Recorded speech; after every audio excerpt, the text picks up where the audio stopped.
Welcome to the Hat Trick Podcast. My name is Elliott Tanti, and I'm joined by Braydon Coltman. Jordan is off tonight. Braydon, how you doing? I'm doing great. I'm enjoying playoff hockey. I gotta say, it is an excruciating time for all fans out there right now. Whether you are a basketball fan, a hockey fan, or even a baseball fan, it is a very tough time to be watching sports right now. Tough, but also very fun and very exciting. We've seen some amazing celebrations from fan groups. I know the fan group around the New York Knicks, which I'm excited to talk to you about later, is out of control right now. Hey, we're going to talk baseball, we're going to talk about basketball, and of course, we're going to catch up on NHL playoffs. My three favorite sports. Right after this. All right, welcome to topic one. We're going to lead off with the NHL playoffs, and we've all got lots of update on the Edmonton Oilers. But before we get to that, a little bit of recency bias here.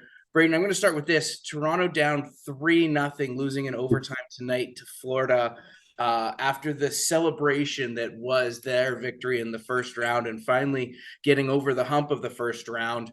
Down 3-0. I mean, obviously it's not over. It's not over until you lose that fourth game, but things are looking really grim right now. And I wouldn't be surprised if I learned that Toronto was in a riot right now. Your initial thoughts on this? And one, do you think they'll come back? And two, where does this leave Toronto if they don't? Okay, well, I'm glad you said riot, because this is what I've been thinking lately. This fan base needs to be. They just need to be a little bit zen, as so counterintuitive as that is right now.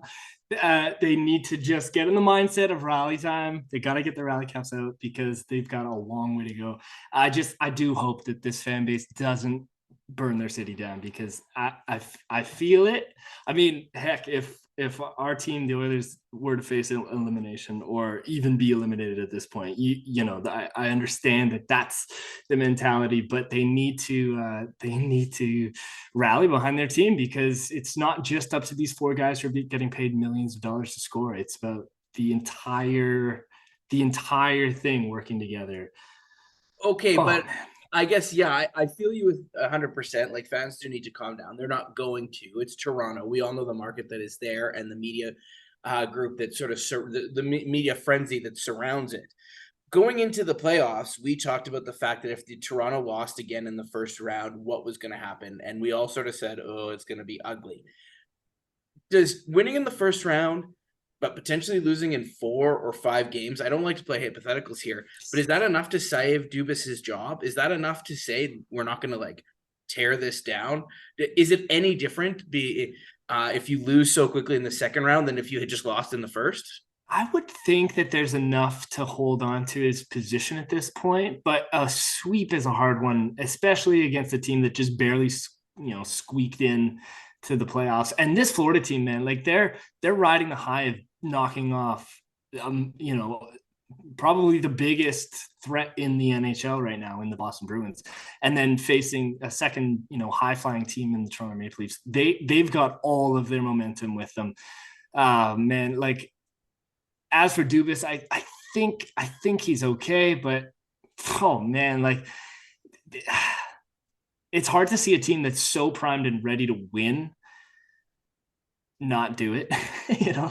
Watching Boston, watching what Seattle's doing right now. These underdog stories are really coming to life. It's crazy to see teams bouncing back the way they are. The Devils had an amazing game today, scoring 8-4 in their game. The Oilers came out with a 5-1 second going into the third. I really expected this out of Toronto, and they're not putting it together. Well, the worst thing about it is they are not on the day on, day off schedule. Now they're going to have to wait until Wednesday to play. So they're going to have to sit in the heat of the Toronto media storm, down 3-0 for an extra day. Maybe that'll be motivation for them to win game 4. Maybe it'll be, the final piece of what's been a very interesting season. We will wait to see on that front. You mentioned the Edmonton Oilers in Las Vegas, tied 1-1. Not a stellar effort from Edmonton in game 1, not a stellar effort from Vegas in game 2. The series now returns to Edmonton. How are you feeling as an Edmonton Oilers fan compared to maybe where we were at in a similar place last series? I'm grateful that the team is healthy. But at the same time, this Vegas team has proved people long before. So not to get cocky off of that victory, the last one, so great to see everything kind of clicking and guys like Bouchard and Bukestad really stepping it up. I mean, they got to keep it going. Draisaitl's got to continue to be absolutely elite and unreal. Yeah, I mean, Draisaitl slowly becoming the story of these playoffs. He's 6 goals away from setting the goal scoring record for the NHL That's playoffs, insane, man. That's which is insane. And insane. he's the second best player on the team. Yeah. I mean, arguably the first. He is, but when you got Connor McDavid on your team. Yeah, when you've got Connor McDavid on your team, exactly. I'm left thinking a little bit about just the fact that I think if the Oilers are able to keep it together, stay healthy, and play that the way that they can play, which we saw against Vegas in Game 2. I mean, they have 4 shots coming out of the first period, something like that. Even with score effects, they only got up to 30, and that's a runaway game where it doesn't matter. If Edmonton plays like that, like they are a Stanley Cup contender for sure. Okay, let's talk about how scrappy it got. Is it too much? Because there was a moment where like Kulak was fighting, I think, Carrier, and then the camera panned and there was like 8 guys on the ground, just Kane going buck on another guy. I don't think it's all that surprising. I said to a friend after the end of the first, when it was 4-0, if Edmonton gets the next goal, look out. Game is going to get out of hand.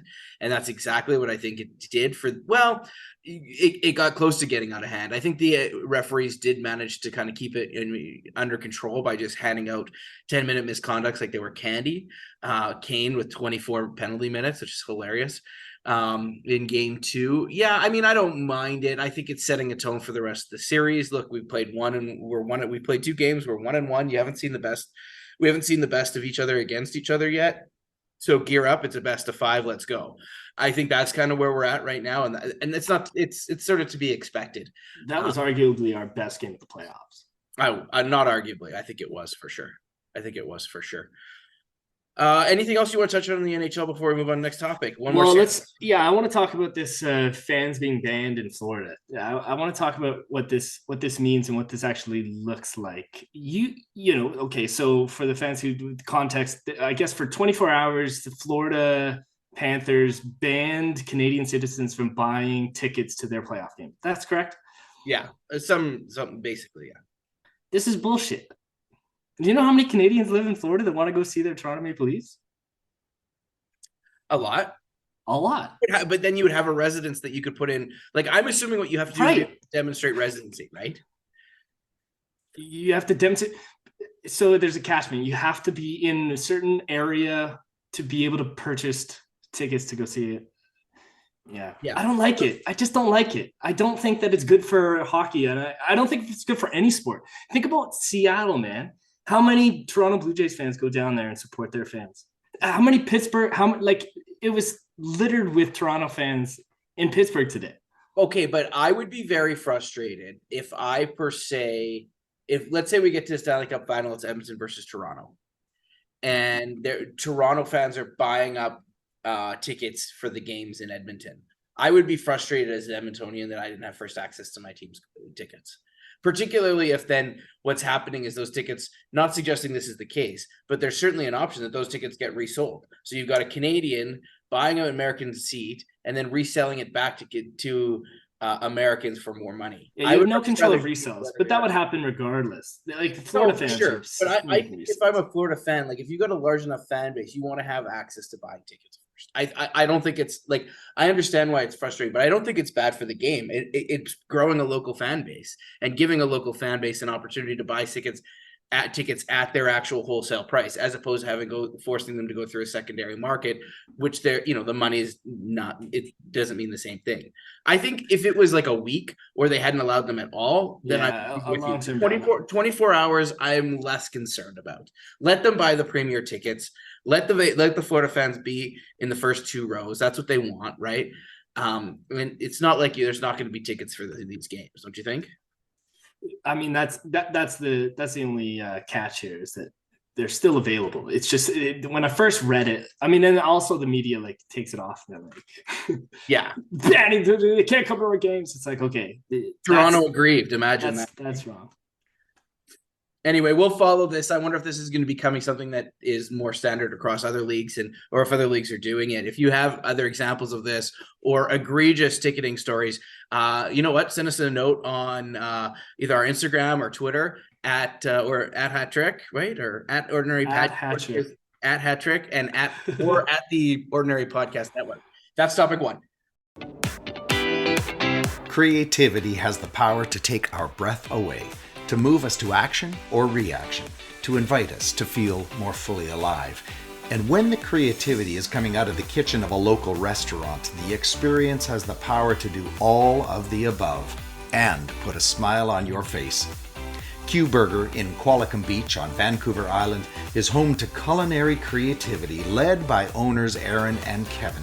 Together, they have managed to make a local burger joint a must-stop on any trip up the central coast of the island. In fact, readers of Canadian Living magazine recently voted it one of the top 5 burger restaurants in Canada. And if you're saying, yeah, but a burger joint's a burger joint, then let me ask you, what other burger joint allows you to choose between a Boomageddon, all caps, with double the beef, double the bacon, and double the cheese, and Wicked Sticky, where the roasted chicken breast is topped with balsamic reduction, roasted garlic, and fried brie, or the new Sonic Pickle Boomerito, yup, with an exclamation point. And if meat is not your treat, consider a Brock of Ages, the Thai Tuna Tornado Wrap, or halibut and chips caught fresh from the ocean 10 minutes down the street that morning. The fish, not the chips. Put it on your bucket list. Q Burger, locally owned and operated in Qualicum Beach, BC.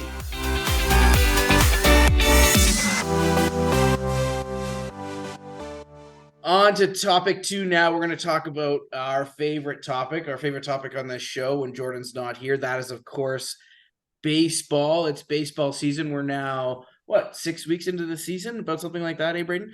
Lots of really interesting stuff going on. Obviously, new rule changes. We're going to get into all of that. But I'm going to open up to you first, Braydon. Your biggest surprise, takeaway, the thing that's captured your attention most to start this MLB season so far? Ooh, most, I'd say, how still ridiculous the umpire consistency is. The amount of times there's just so much error still. And I guess you could probably say that across all sports when it comes to this human aspect of refereeing or umpiring, but this one's so blatant sometimes. And I think it's less so like balls and strikes that really gets me. It's a guy arguing a call, not turning around, not swearing, not nothing, and the umpire just tossing him from the game. It's that kind of stuff that I just go there's no objectivity anymore. It becomes, all about ego, or all about, there's just something else there happening that I don't think is helpful for the game, that they're really trying to push and change in a better direction. Yeah, I would say that the toss-outs this year have been a bit all over the place. I've always felt like toss-outs, there's this culture around it. Like some umpires will allow more from other managers than others because they've been around the game longer, or if you're a newer ump. I think there's aspects of the game, unless you're really in the weeds of it, you just simply miss and can't understand, and so it looks really haphazard. I wonder if there's a bit of a code there that we just don't get because we don't get as much baseball as you want. But I agree with you. It's also incredibly frustrating when your best player or someone from your management staff come in a big game or an important tiebreaker in a series gets thrown out. It means you don't get to see that player, and lots of reasons that's why you're there to see it. I could particularly see it being really frustrating when you're paying to see tickets as well too. I'm going to go down the officiating route as well too. What I want to say is both the immense impact and non-impact that the new rules have had on baseball. And do you like them? I really like them. And the impact that I would speak, I say impact and non-impact. Impact in the sense that games are shorter. They are more interesting. Innings are going by faster. Baseball is much more watchable. It's less rain delays. Crazy, Yeah. I would also say it's a lot more exciting. Yeah. But the non-impact, and as we speak right now, the Blue Jays are involved in this series with the Pittsburgh Pirates, who is a team that's really taken advantage of the new rule changes, become a really fast, aggressive, dynamic team, and it's paying dividends for them, and they're a really fun team to watch.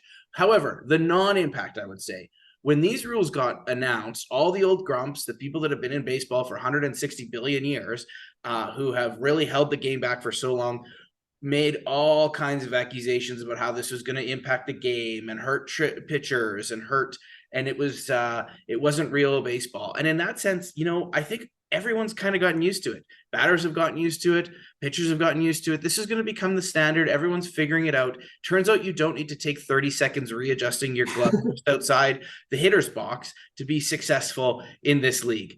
Players figure it out. And similarly with pitchers figure it out. And so both the impact and non-impact of the rules, I think, has been my takeaway. One of the pieces that is interesting, I didn't actually realize was going to take place this year, was the pitch comp.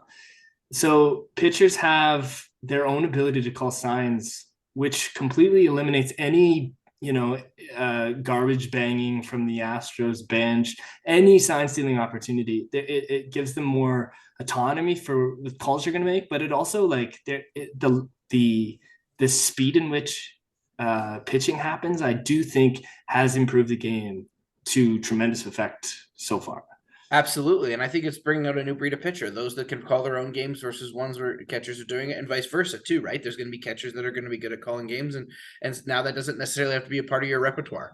No, I think it's great and it's interesting. There's lots of good developments here. Both my Padres and your Jays are having great seasons, and particularly in the last. Except the NL and the AL East divisions, like the Jays would be leading in 4 of the 6 divisions right now, and yet they're I think 3rd in the AL East. Yeah, 100%.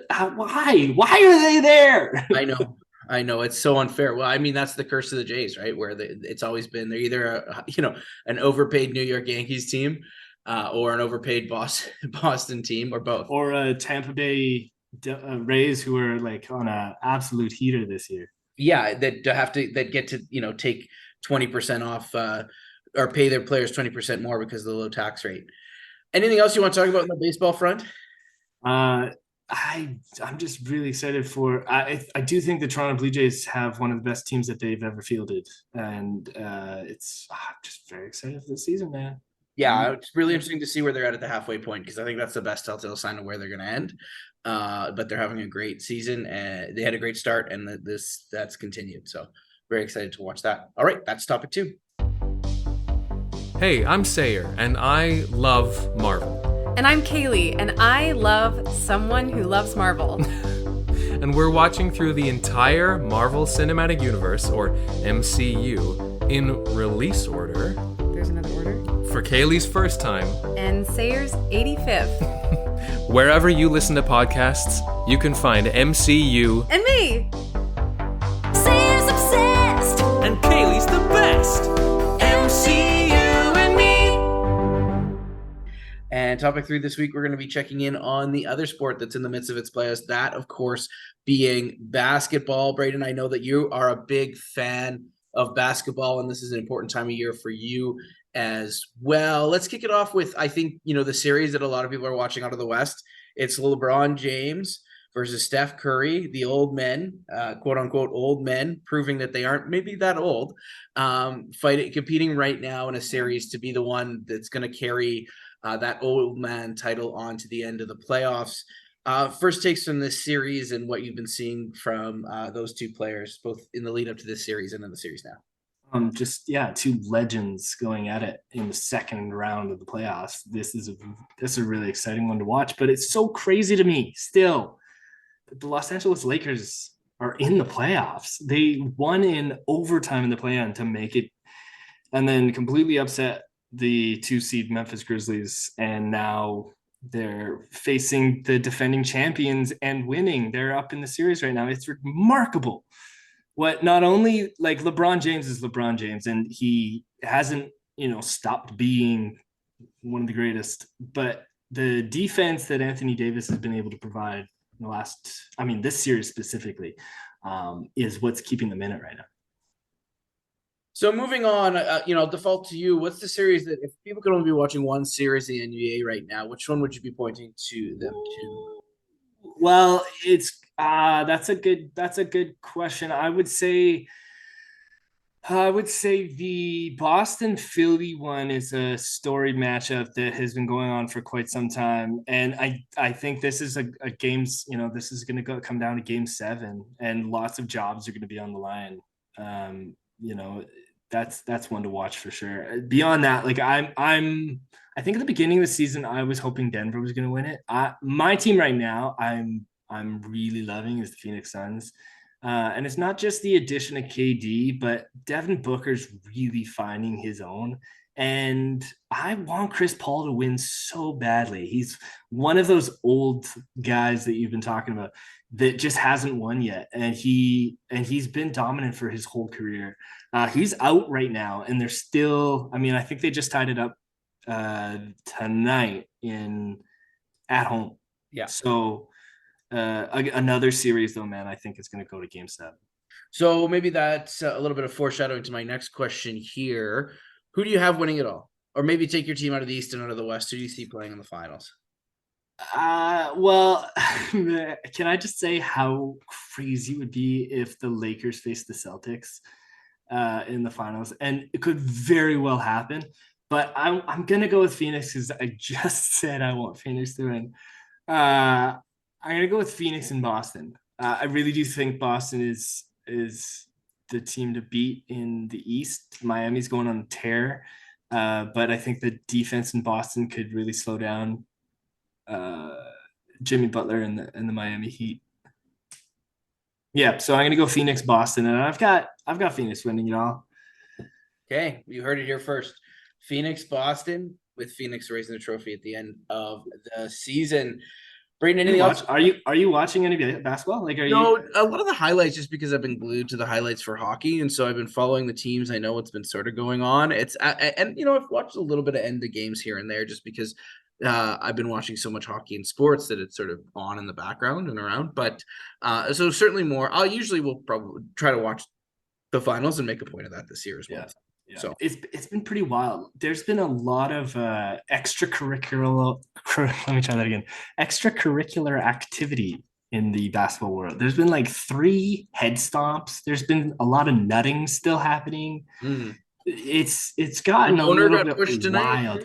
He got pushed. I did see it. Matt, I think his name's Ishba.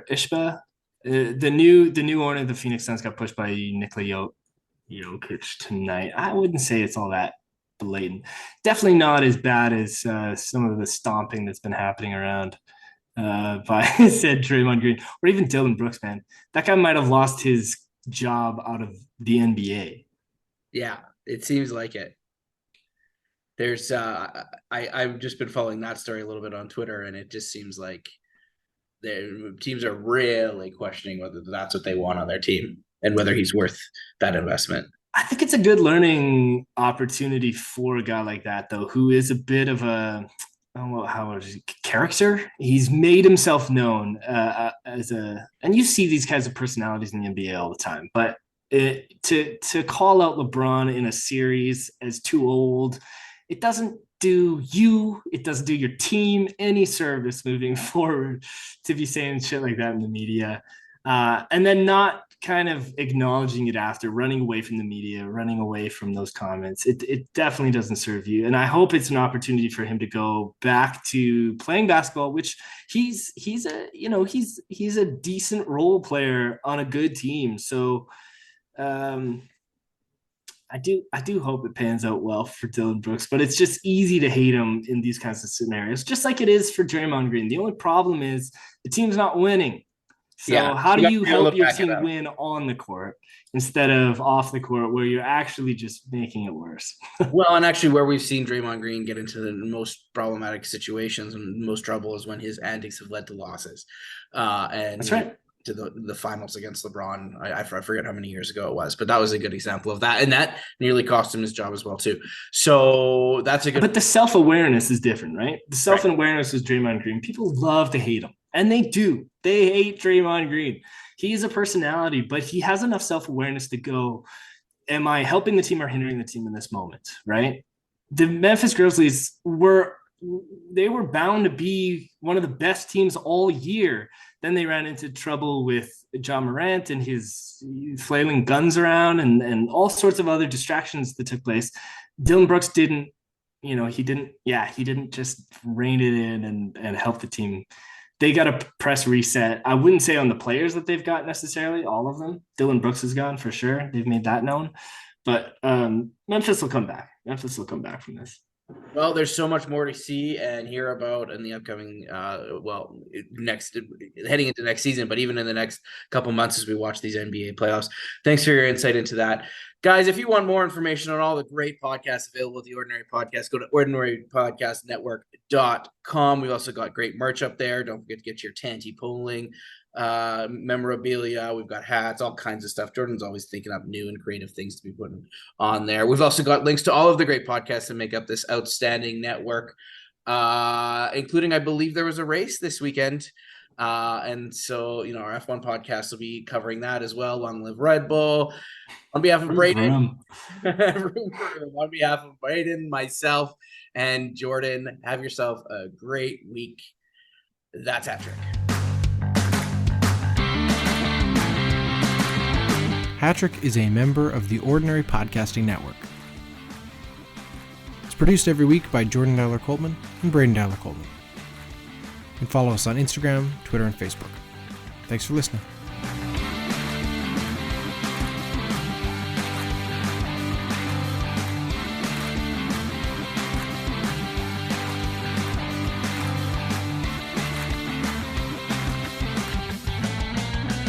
The Ordinary Podcasting Network wishes to acknowledge that the lands on which our conversations take place include Treaty 6 territory, the traditional meeting ground and home for many Indigenous peoples, including the Cree, Dene, Saulteaux, Blackfoot, Métis, and the Nakota Sioux peoples, as well as the unceded territories of the Coast Salish peoples, including the territories of the Musqueam, Squamish, and Tsleil-Waututh nations. We acknowledge the many First Nations, Métis, and Inuit whose footsteps have marked these lands for generations.